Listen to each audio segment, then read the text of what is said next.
All right, let's talk about something that you are experiencing this very second, but probably never even think about.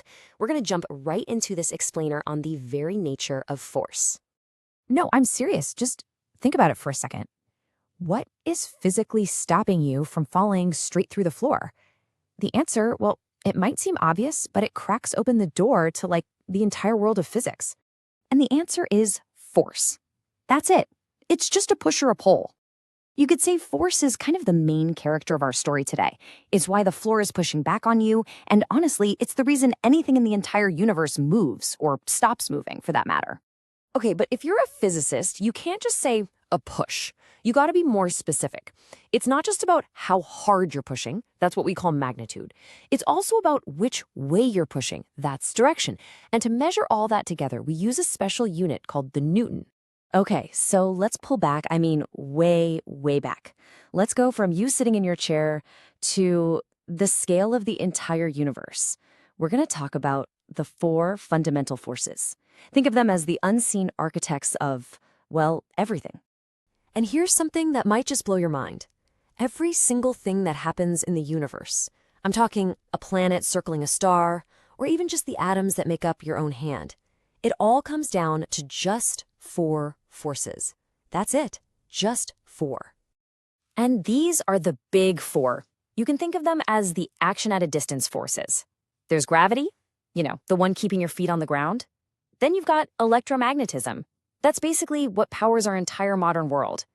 And then, diving deep inside the atom, you have the strong and weak nuclear forces, which are literally the glue holding all of matter together. All right, that cosmic scale is awesome, but let's reel it back in. Back down to Earth, let's talk about how these huge ideas actually pop up in the world that we can, touch and feel every day. So how do we experience them? Mostly through what we call contact forces. I mean, it's pretty self-explanatory, right? It's when two things are physically touching. Most of the forces you deal with day to day are these. Let's do a quick fire round of the most common ones. First on the list, friction. You know this one. It's the ultimate killjoy for motion. It's that force that's always trying to slow things down, the reason stuff doesn't just, slide on forever. Think about kicking a soccer ball. It doesn't roll forever, does it? No, that's friction between the ball and the grass, grabbing onto it and bringing it to a stop. Okay, next up is tension. Super simple. Anytime you pull on a rope, a string, a cable, you're creating tension. It's a pulling force that zips right along the length of whatever you're pulling. The classic example, right? Pulling a bucket up from a well. The pull you give the rope at the top travels all the way down to lift that heavy bucket. Boom, that's tension for you. And here we are, the big reveal, the answer to that very first question I asked. It's called the normal force. This is the force of the floor, or your chair, or whatever, pushing back up on you. And it's always at a right angle, perpendicular to the surface. This is it. This is the invisible hero that's stopping you from falling to the center of the earth. It's constantly there, fighting gravity to a standstill. Oh, and the list goes on. You've got air resistance or drag. That's what a skydiver feels. There's buoyant force. That's what keeps a boat afloat. You've got applied force, which is literally just you pushing a shopping cart. And spring force, the snap of a rubber band. All of them, all contact forces. Okay, so we've covered what forces are. Now let's get into how physicists actually think about them and describe what they're doing. This is like opening up their toolkit for understanding the universe.